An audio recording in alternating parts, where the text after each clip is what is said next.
Infinity Green Goblin, aka Norman Osborn, is a super-powered criminal mastermind from the depths of the Marvel Multiverse. He made his first appearance in the pages of What If Infinity Dark Reign #1 back in 2015. He comes from Earth 14154, but his origins were very similar to his main universe counterparts from Earth 616. Of course, things took a slight detour timeline-wise when the dude got his hands on one of the most powerful artifacts to exist, the iconic Infinity Gauntlet. The story actually begins way back in the past when our favorite wave-sporting baddie was just a little boy. Here we see Norman's father, who was a dead ringer for J. Jonah Jameson, including the anger issues, furious at little Normie for taking his tools. Osborn Sr., being the jerk that he was, busted out a belt ready to punish little Norman for his disobedience. Before he could lay a hand on the boy, Papa Norman was then enveloped by bizarre energy, which transported him into a superpowered battlefield. Shocked, confused, and completely out of place, Osborn Sr., revealed to be named Ambrose, reached out to an equally confused Captain America, who he had believed died during World War II. Not having time to give his whole rundown, Cap saved Ambrose from a nearby blast and asked him just what he was doing here. Before he could answer, the pair are then interrupted by the Sentry, who was at war by Cap and the others. However, before Blondie could get in a hit, he was then zapped to pieces by a powerful entity. The all-powerful being was then revealed to be Norman Osborn, armed with the Dark Avengers, and dripped out with a purple suit, green dress shirt, purple tie, the Infinity Gauntlet, and the tightest waves ever. Hey, no matter what world he's from, Green Goblin always gotta show off the drip. Norman then orders his Dark Avengers to destroy Cap's Avengers, which results in the deaths of Vision and several others. Thor and the rest try to get the jump on Infinity Osborn, who then one-ups Thanos and turns all the heroes present to dust instead of half of them. Man sent them all back to formula.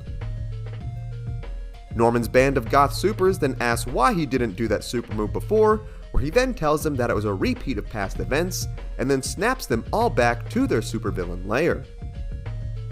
He then teleports his still very confused father into the middle of space, where they stood on an asteroid. He asked his suddenly adult son to explain himself and just what in the world was going on. The Goblin then tells his father that the little boy he had tormented all those years ago had risen above and now became ruler of the entire universe and all of reality. Weird flex, but okay, bro.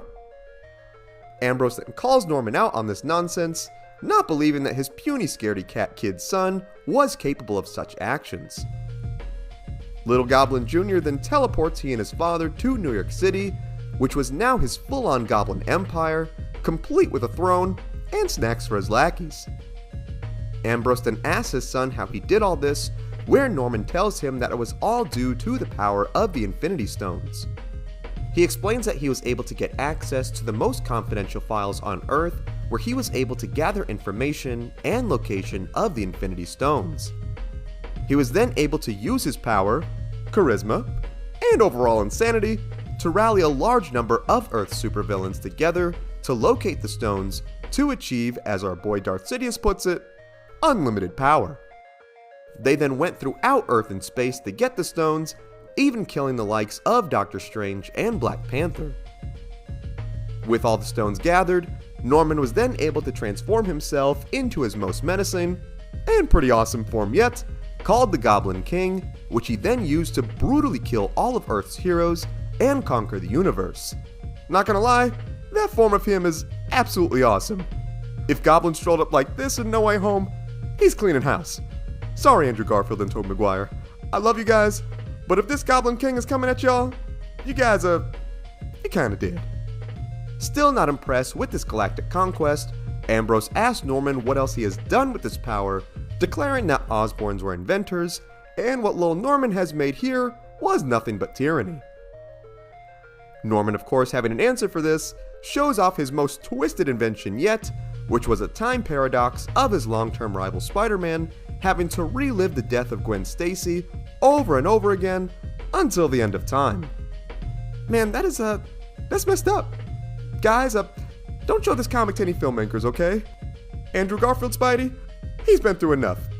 He can't go through this again, let alone till the end of time.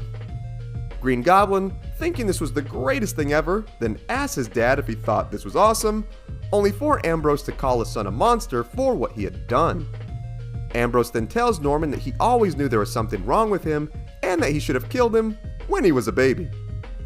Before he could finish that obscenely dark sentence, Norman then snaps his father and brainwashes him into a mindless puppet, telling him how proud of him he was and all the murder that he had caused.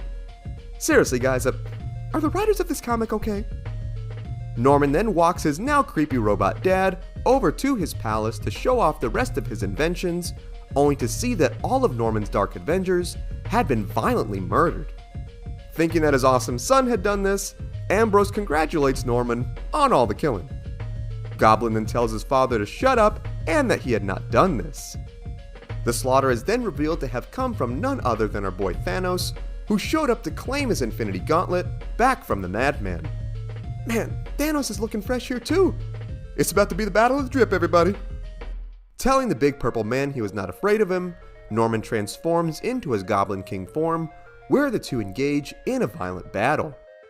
Thanos tried to reason with Osborn, telling him that he knows how powerful and tempting the gauntlet was, and that Norman was using it for the wrong reasons to impress his father. He tells the Psycho that no matter how powerful the gauntlet is, it could never make someone love you, and that even in his brainwashed state, Norman would know that this so-called love his dad now displayed would never be real. Green Goblin then tells Thanos that he was wrong, and zaps the dude into a nice little charred pile of bones. Man, he didn't even have to go for the head with that one. He went for the everything. Looking on at the Mad Titan barbecue, Ambrose then reaches over to his son Norman, telling him not to listen to what Thanos said, for he will always love him. Norman then smacks his father's hand away, and then interrogates the poor brainwashed man, asking him exactly why he loved him. Ambrose then replied by telling him simply because Norman was his son. Not being a good enough answer, Norman then wipes his dad from existence for not loving him for his accomplishments. Man, Norman, what do you want, bro? A gold star sticker? I'm sure there were other solutions than just yeeting your pops out of time and space. Man, someone call Mari up here to settle this family dispute, please. Norman soon realized he had made a huge mistake, as when he did this, he then interrupted the time stream, making him a paradox that never existed. He then shouts at the gauntlet to bring him back, and that he was a god, only to vanish away into nothingness, leaving the gauntlet floating in the cold recesses of space.